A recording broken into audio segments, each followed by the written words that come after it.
I thank you for your attendance.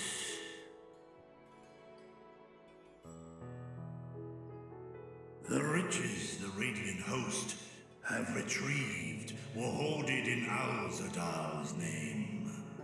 A fortune I set aside for a future day of need. And lo, that day hath come. May it aid our wounded city in reclaiming its vibrancy and vigor. In better times, I would leave such a task to our capable Ahawan. God's rest his soul. Finding myself bereft of his counsel in the here and now, I will assume the responsibilities of mine office directly. Firstly, the treasure shall be sold for more convenient currency. Thence, invested into the trading port of Yedlamad. Our merchants must have their operations restored, their ships rebuilt. Commerce must flow once more. None were spared the tragedy of the final days. Of this, I am well aware. But an absence was created by the loss of Kalzal's consortium.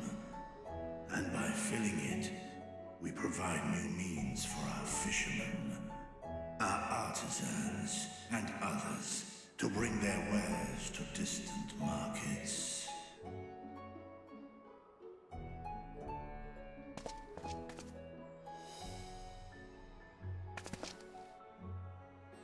And what of the children who were left without family to care for them? That is a concern which weigheth heavily upon my mind. A simple gift of coin will soon be exhausted, leaving these young souls adrift on the fringes of our society. Nay, a proper solution is needed, one which doth guarantee their welfare for years to come. Thou hast surely seen how other nations rise to meet this challenge, adventurer. What dost thou deem the wisest course?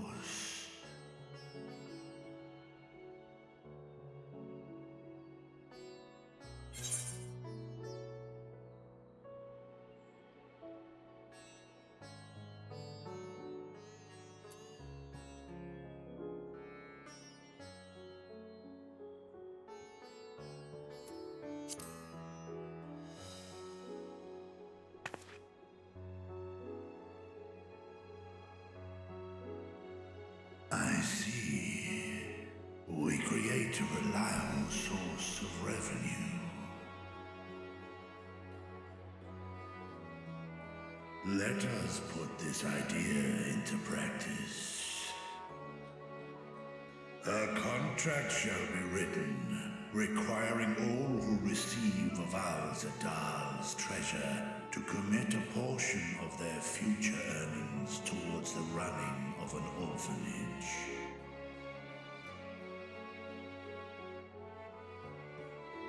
Now, such an influential policy is deserving of a worthy name.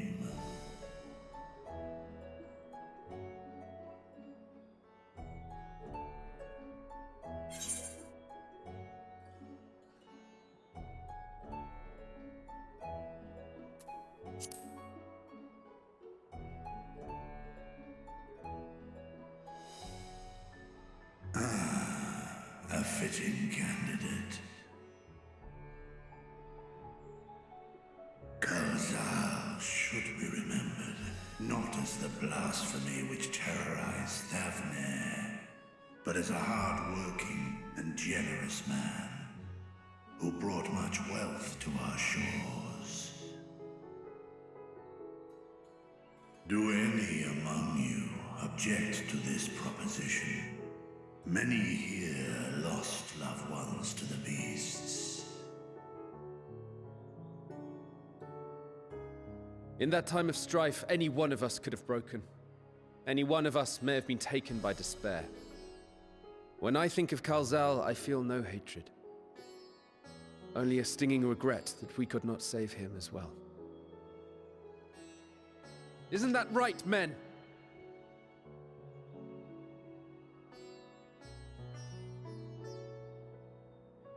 This bodes well for that boy. Mirad, was it?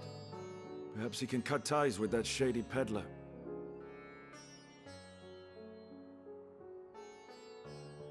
Then let it be done. Henceforth, this initiative shall be known as the Kalzal Foundation. Nabdeen, thou art to assemble a patrol and ensure that no child in this city liveth in squalor.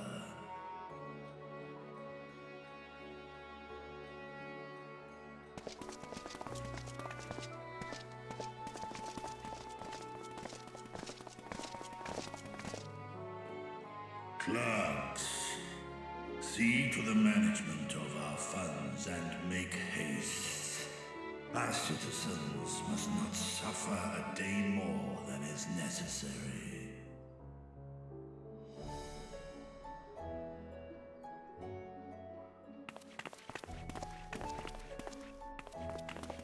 Dragon and man, side by side in pursuit of a brighter morrow. Reminded of Ishgard.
Right, here we all are.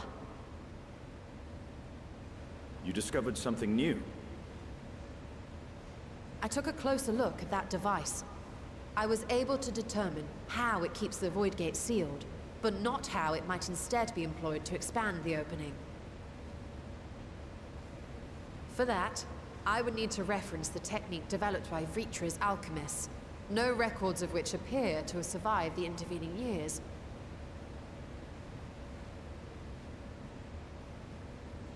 We know this, so why have you sent for us? Have you learned aught of value or not?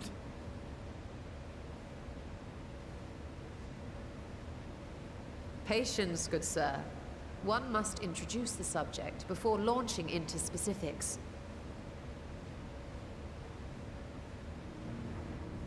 From what we understand, travel between worlds is accomplished by passing through the nebulous rift which exists between them.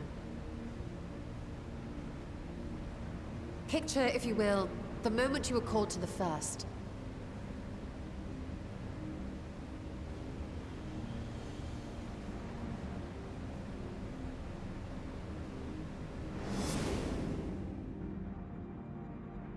You touched a focus of some kind to help the Exarch pinpoint your location. His summoning spell then channeled the energies of the Crystal Tower to begin your journey to his world.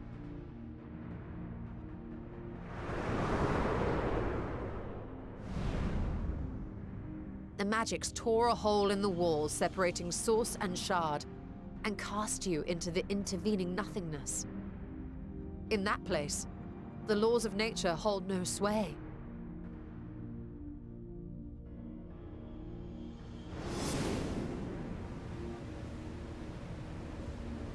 Yet even through this realm of temporal and spatial instability, you were borne safely to your destination in the First.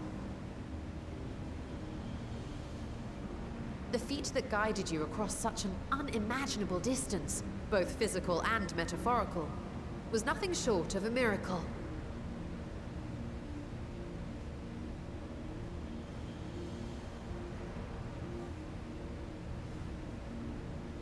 Then what of the many voidsent found in the source? Who guides them here, and how? An excellent question. Though there are several methods by which the Void's denizens might intrude upon our world, the rituals of summoning are the most typical. For example, let us consider the Gargoyle, a creature of middling power.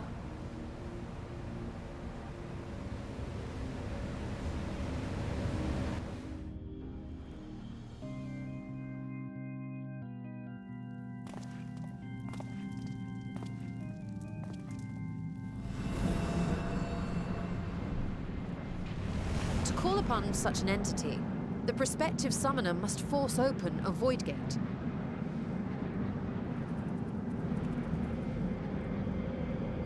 The portal lasts but a moment and is relatively small, allowing only an imp or other lesser being to squeeze through with their physical body intact.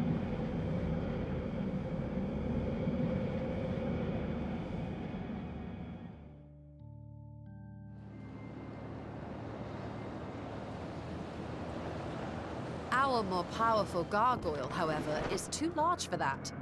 Creating a gate big enough for him would require vast amounts of energy, far beyond the reserves of any one mortal practitioner.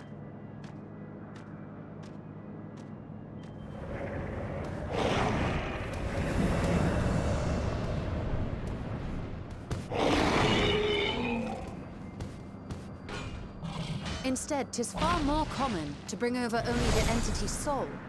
We had a taste of that ourselves when a certain Exarch dragged us to the First.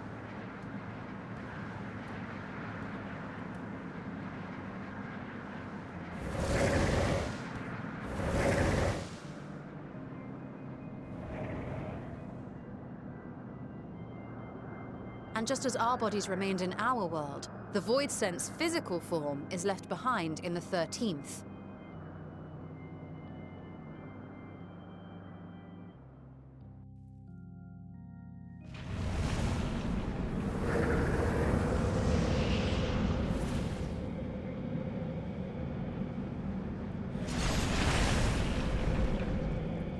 Once at its destination, the summoned soul is granted a temporary shell to inhabit.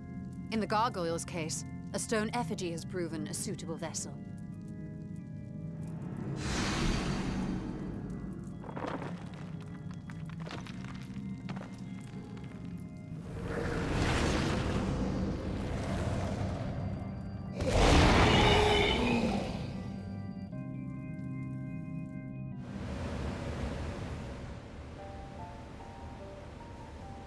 Wait. You said that Voidsent must be called here deliberately by someone in the source, reeled in like a fisherman with his catch. Exactly. For a being to navigate the chaos of the rift, with or without form, there must needs be a guiding agent on the other side.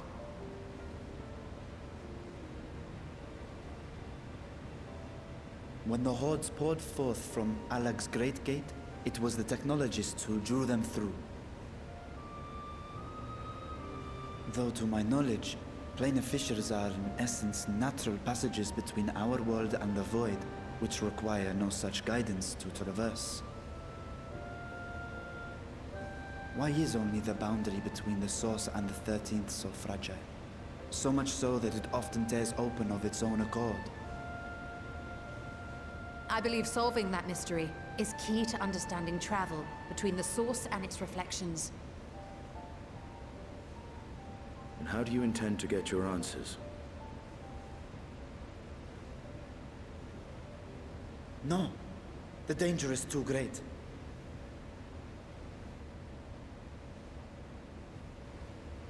Perhaps.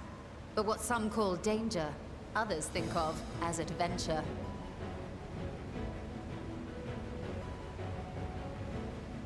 Were you not listening to my tale? Never mind that the means to expand the gate has been lost to the ages. Even could you force the portal wide enough, you would be greeted by an army of murderous horrors the very instant you step through.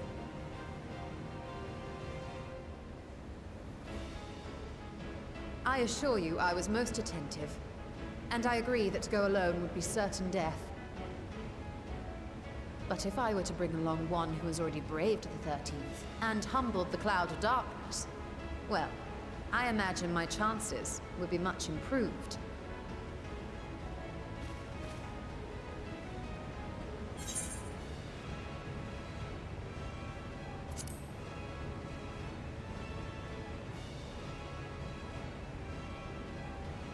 I had a feeling you might say that.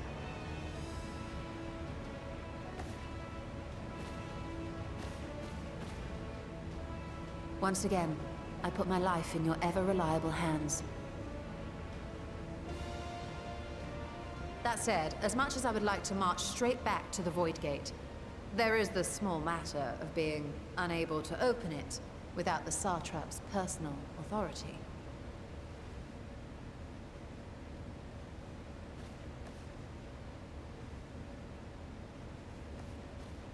As I've said before, I will grant you and yours any boon you choose to name, provided it does not endanger my people. You have my word that we will take every precaution. Not a single Voidsent will be allowed to threaten Radzat-Han, assuming we manage to expand the portal in the first place. You have a plan. Actually, I had hoped you might help us with that. I presume the alchemists you retained supplied you with some explanation of their methodology. That they did. House Daimir was overseeing the project. Daimir. Ah, yes. The family associated with the great work.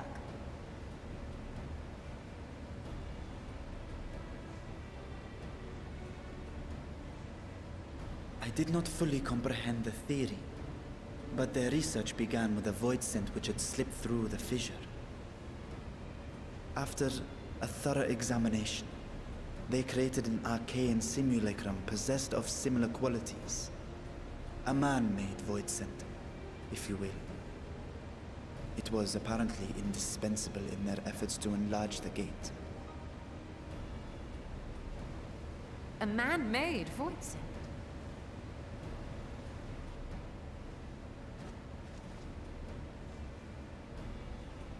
Yes. Being great admirers of the Archons, House Daimir submitted detailed notes to Charlene's official committee. They expected praise and accolades for their simulacrum, and were thus devastated to be informed that their work had been classified as prohibited material. If that's true, then those notes might still be stored in a forbidden archive somewhere. Not Google, of course, since that library had yet to be built. Which leaves us with...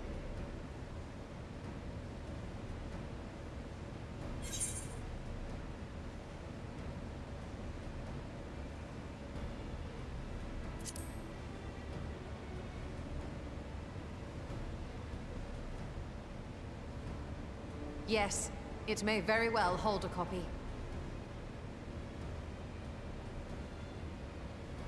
In which case, I say we head directly to Charlayan.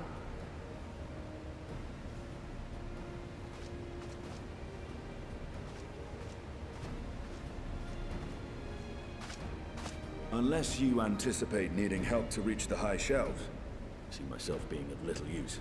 Go on ahead. I still need to find Mirad and tell him about the Kalzal Foundation.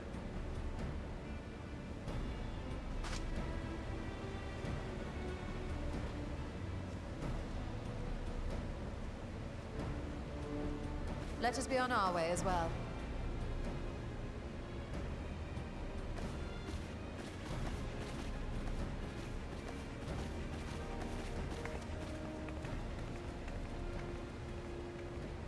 They are resolved to venture into the void. Do I sit idly by?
If House Damia's notes are to be found anywhere, it will be here.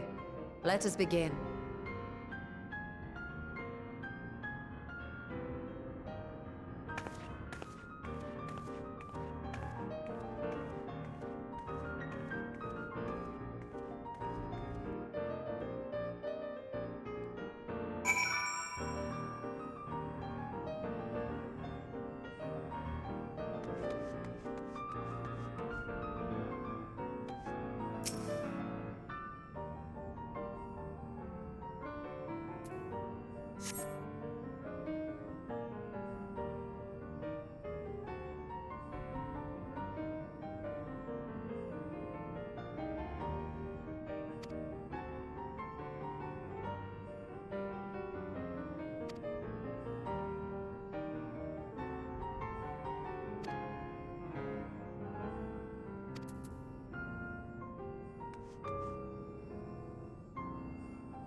Yes, the ether signature is unmistakable.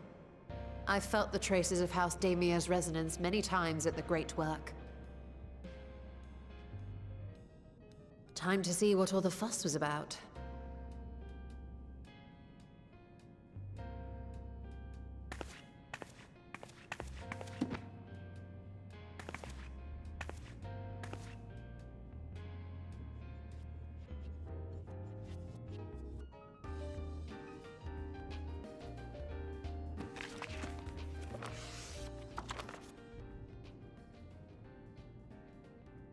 Among the ranks of the Voidsent, there exist entities with the power to call forth their brethren from beyond.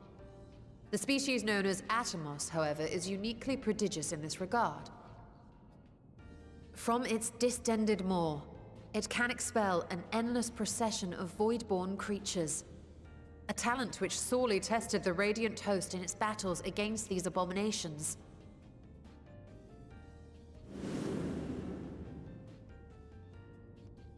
Surmising that the entity itself was acting as a void gate, we endeavored to capture a small specimen and subsequently examine its physiological structure. Our findings revealed that the Atomos had absorbed a planar fissure into its own flesh, which it could expand at will into a functioning gate.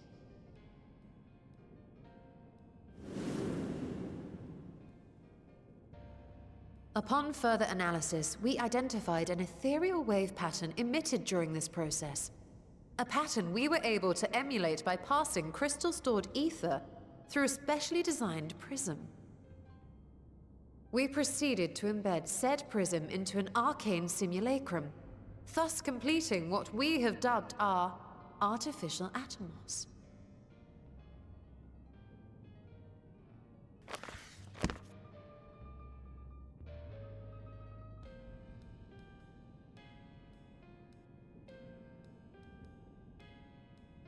How could I have been so blind to the possibilities? This species, not to mention its ability to summon Voidsent, has been discussed among academics for years now. Just before the advent of the 7th Umbral Calamity, we received reports of Atomos sightings from every corner of Eorzea. Surely you've at least heard the tales.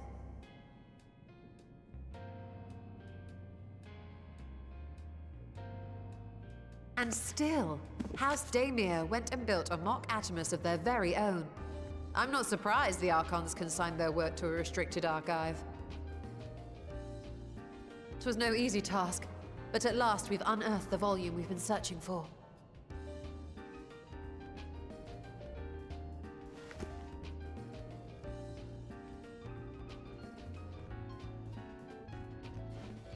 I'd be lying if I said I wasn't tempted to stay longer.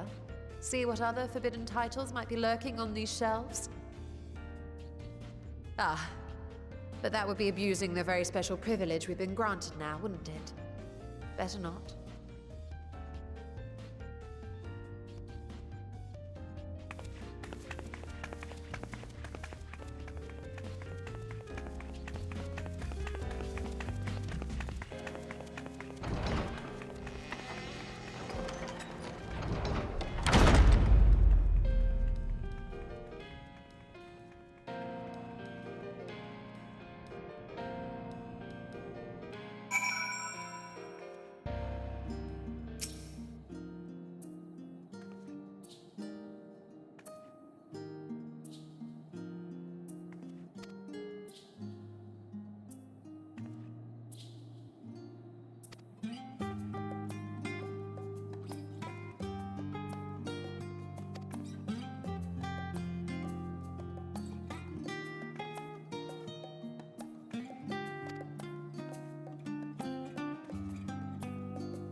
ruins alone were impressive enough.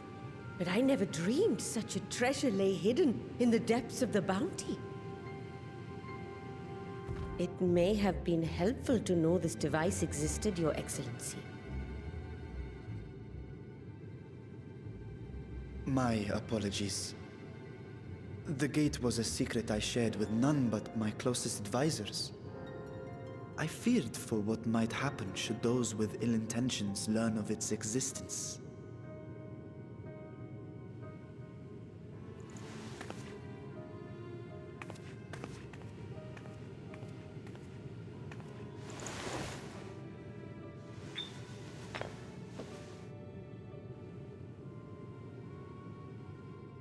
What is it you're doing now? There's something I wish to verify. The NOAA reports claim that a short stint into the void carries little risk of etheric imbalance. Should one suffer an injury, however, or if one's expedition drags on longer than intended, that risk becomes significantly greater. Gra has theorized that a warding scale would confer protection from the void's corrupting influence. But I would prefer to test that hypothesis before we set foot in the 13th ourselves. So, this is an experiment of sorts? Yes, an experiment. Tell me, how would you go about testing the efficacy of the warding scale?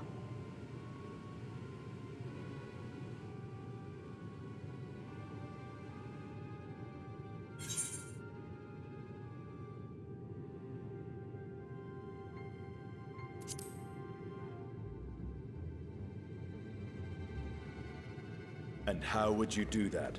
The gate is still too small for any of us to pass through. Estinian is correct, which is why I've elected to send a familiar in our stead.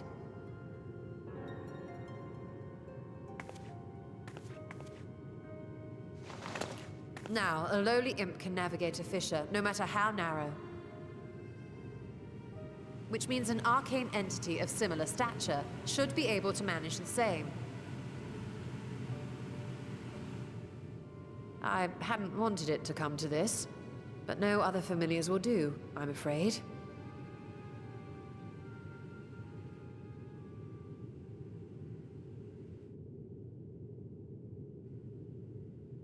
I mislike the sound of that. What manner of fiend does she mean to summon? From ocean rise and cloudbank form, from mountain spring and rainfall storm, from river flow and life be born.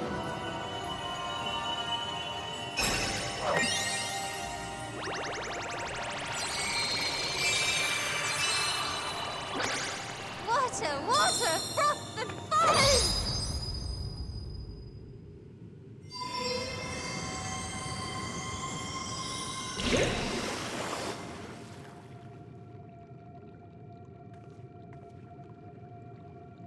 Ready your arms. I fear she's been possessed. Oh, come now. That was adorable.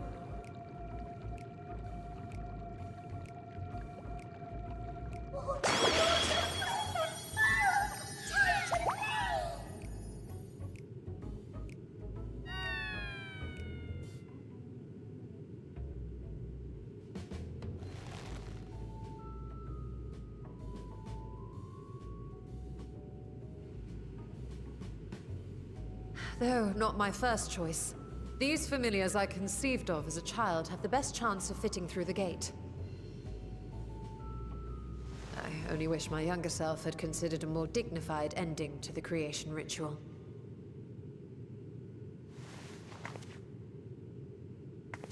In any case, these two should serve as well.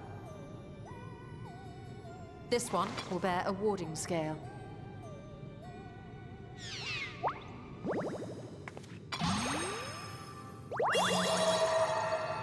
And when they return from the 13th, we can observe how the talisman, or absence thereof, has affected the progress of the Void's corruption. If I could impose upon you to open the gate, Your Excellency? Ah, Yes, of course. We should also be wary of void scent slipping through while we conduct our experiment. Estinian, you are to keep Nidana safe from harm. As you say. You had best be on your guard as well.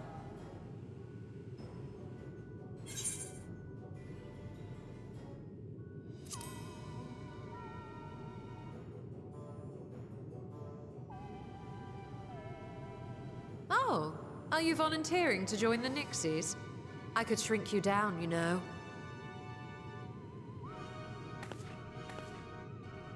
Let us begin, shall we?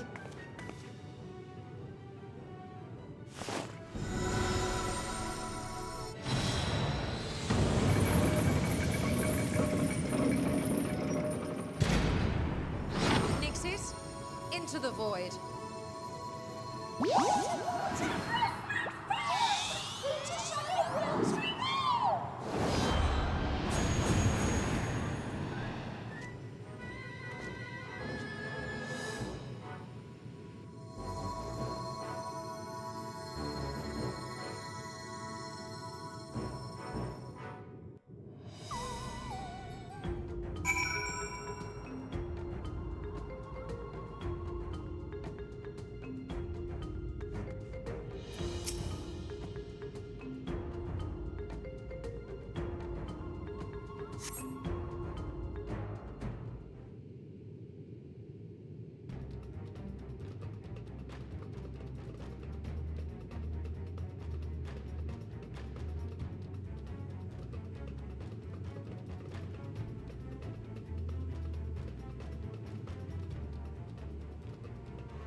I think we've waited long enough.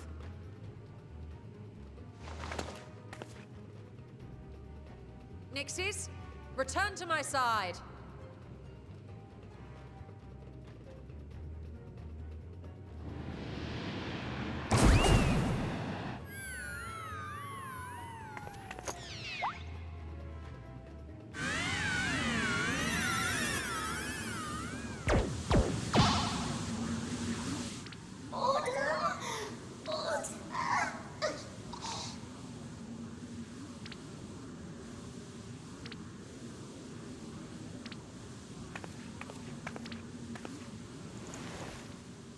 Thank you, little one.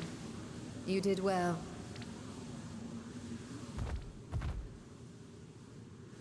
Oh, the poor thing. Its essence has been irrevocably warped.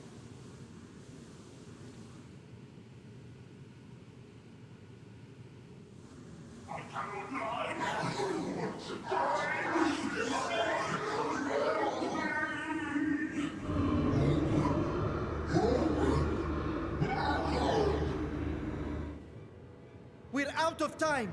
I must reseal the Void Gate.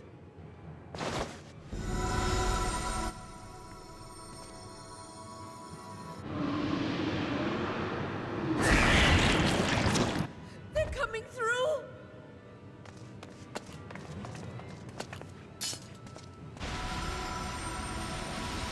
In the name of Alcedal III, I bar this door unto the void!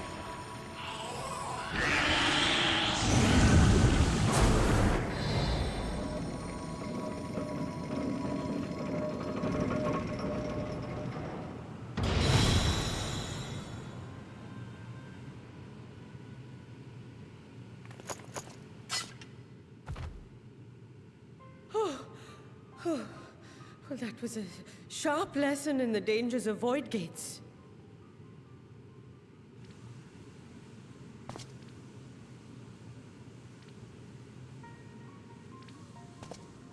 And what of our experiment? I'd say the results speak for themselves.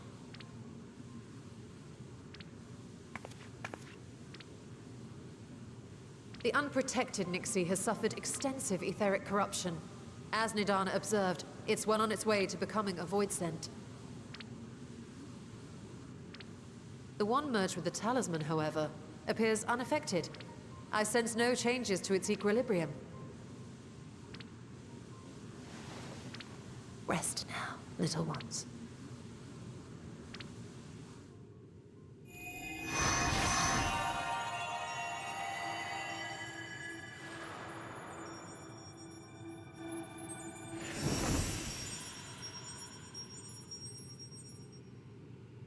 Graha's theory was correct then. So it would seem. But while our second familiar was untouched by void energies, the talisman itself shows signs of degradation. It was, of course, originally designed to shield the soul from primal tempering. It stands to reason that etheric corruption of a different sort would affect it differently. We may need to modify the warding scale's design to account for the 13th's uniquely unstable ether. You've said much of the Void's instability, but my imagination fails me. What manner of place is this broken world? Ah, my apologies. I forget that not all of us spend our days sequestered in dusty archives. The 13th is a reflection of the source that was drowned in a flood of darkness. In Emmett Selk's own words, this tragedy was a result of the Ascians' attempts to force a rejoining. They erred in their haste, and made of that world a useless void. And what of your own experience? Will you tell us of what you observed during Noah's expedition?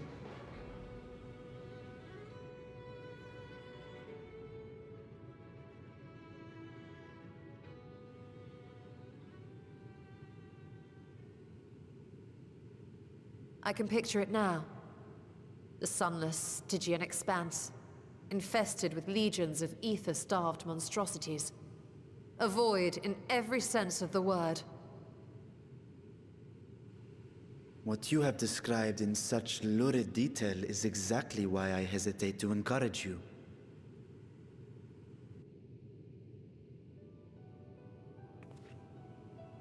Worry not, great Vritra. Our journey into the 13th is but the first leg of a longer voyage.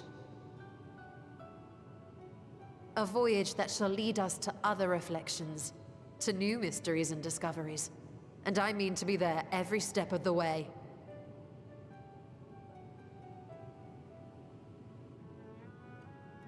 But first, I must focus on refining the warding talisman.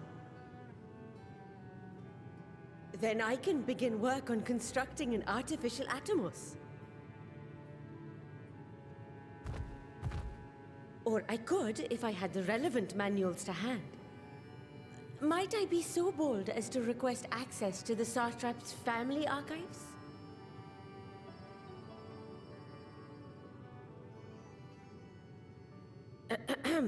Your Excellency?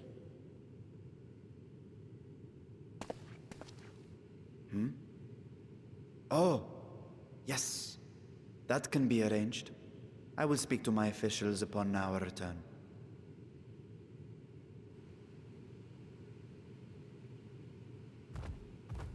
We will see you back in the city then.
Hey, Stola. The adjustments are going well, I hope? 'Tis a lengthy process, but the end is in sight, yes. That's wonderful news. I myself had some good fortune searching through the Satrap's private records. What I found was a transaction log dated around the same period as when Alzadal's legacy was built. It included a purchase list of highly exclusive alchemical components, and I knew I'd discovered the key to making the artificial Atomos. I then visited the High Crucible to commission the materials. After I'd explained my requirements, I was beset by volunteers insisting I allow them to help with the entire project. The usual reaction to someone forcing open a void gate is to run for the hills. Harnish academics certainly are a different breed. The alchemists of old were cut from a similar cloth. The unknown held no fear for them. Indeed, they were ever eager to seek new knowledge, regardless of the danger. And were you not also fearless? Heedless even, in your determination?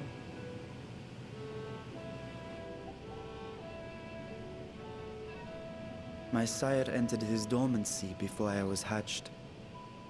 And so it was Ashdaya who kept my eggs safe and warm.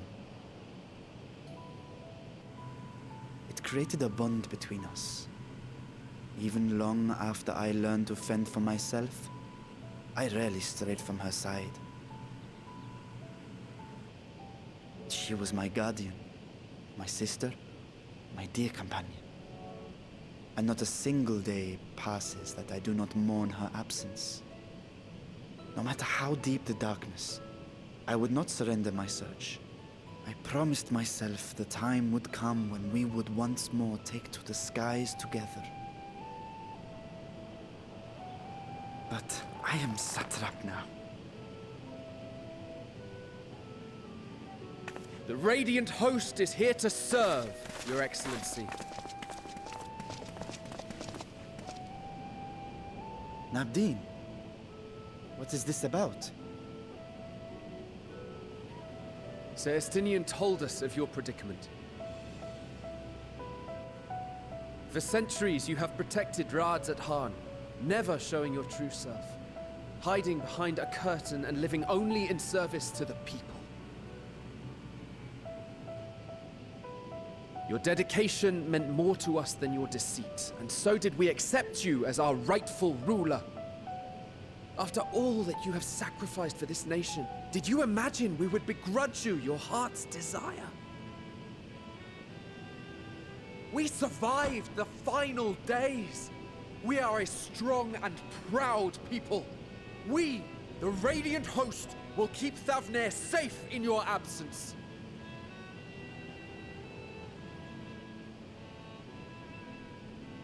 I am grateful for your loyalty and for your encouragement. And yet... Now you listen to me, Varshan!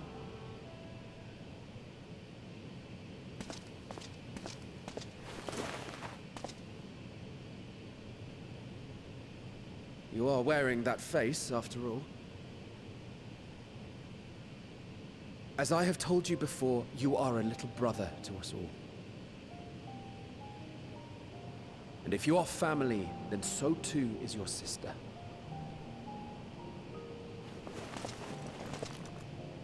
We are there for you if you need us. But do not ask us to sit by and watch while you abandon a sibling you have ached to rescue for millennia.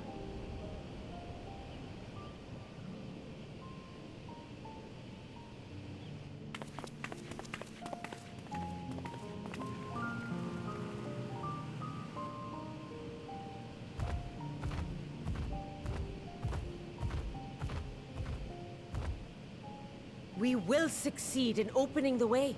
It is only a matter of time. All you need do is prepare to step through to the other side.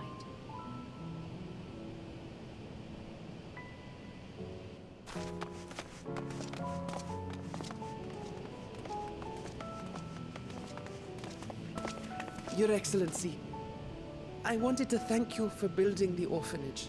It means so much that my sister and I will have a place to be together, safe and happy.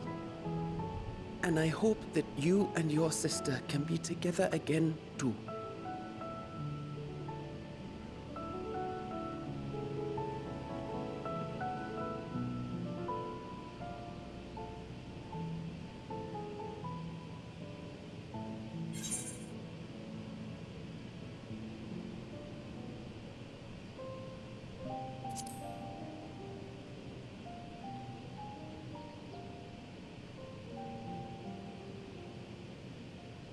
Take heart and protect them well.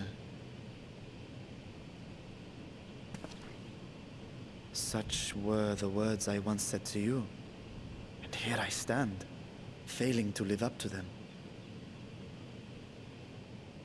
If my heart is torn, I am fit to protect neither Ajdaya nor Radzadhan.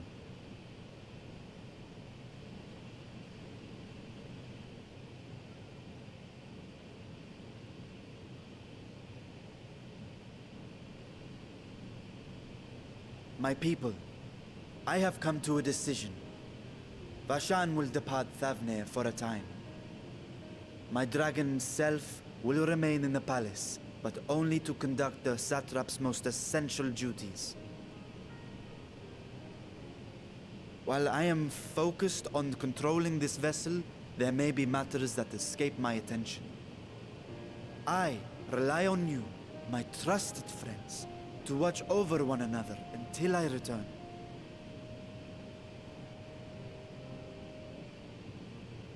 Take care and fair fortune, little brother. Many tears would be shed should you come to harm. I would not dare make you cry.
returned.